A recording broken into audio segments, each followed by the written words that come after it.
Hi, it is Lalev from Ubisoft, and in this tutorial I will show you how to georeference an image and also to digitize over it.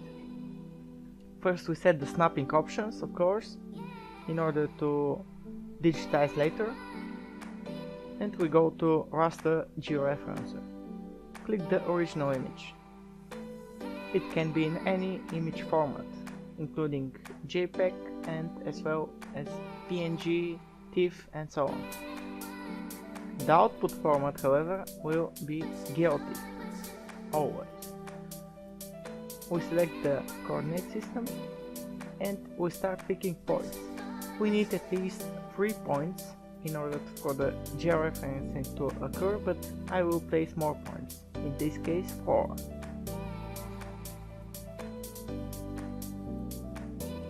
Since the image is with better resolution, I am not certain I will be able to pick the exact, but we'll see.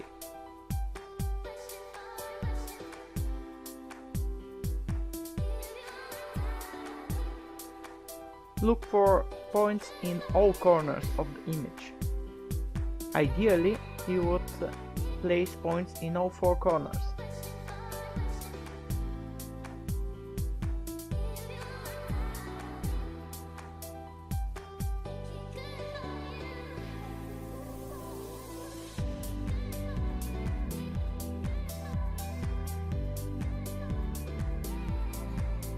And now click on Settings. We will choose or not compression. It is just for in order to reduce the file size, and in this case we will choose nearest neighbor as resampling, and let's go with thin plate spline for the georeference method. We place the new raster and choose the folder, name it and click OK and load in QGIS when done, and just click the green arrow.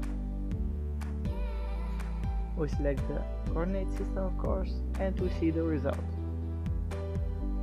As you can see, the image is transformed incorrectly. Maybe this specific method, thin plate spline, is not adequate to scanned images. That's why we will try again using different resampling method.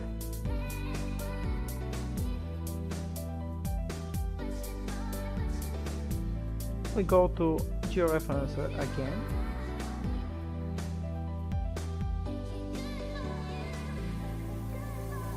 We delete some of the points we use. In order for nearest neighbor to be used, we need just 4 points. I will place 4 points.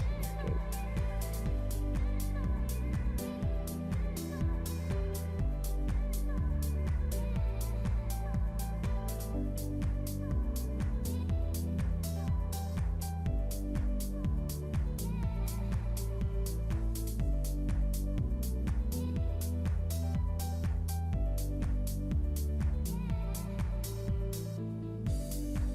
Yes, actually the thin plate spline is working correctly, just we needed less points. Because as I mentioned, we have to be absolutely sure when choosing points, especially when georeferencing images with low resolution. And now we start digitizing over the image. You see the hatched area on the scanned image? We will use it to build our vector layer.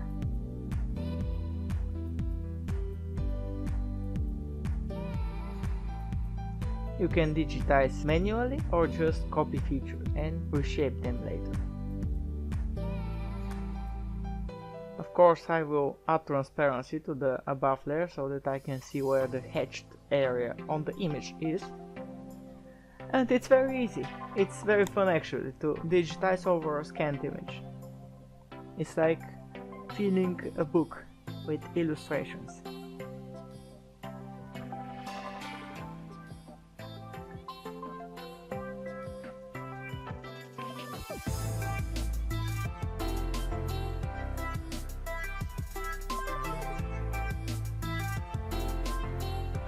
Yes, I just copied existing features from the layer. I just set its transparency to, and I will merge them as I did. Now this is one feature, and now I will simply reshape it. I don't need the part on the left. I split it and deleted the excess part. And this is the feature I wanted. Now I will set again different symbology so that I can see if I am correct with my digitizing, and compare the new vector layer with the hatched area. I will set orange color and only outside line to be shown. I will use dashed line in this case, as well as custom dash pattern. I will choose 1 for dash and 2 for space, because 1 is my thickness and 1 dash will make it equal dash space. Let's save the digitizing changes, and that's all. It's Lalev, I'm signing off and wishing you inspiration in your GIS practice.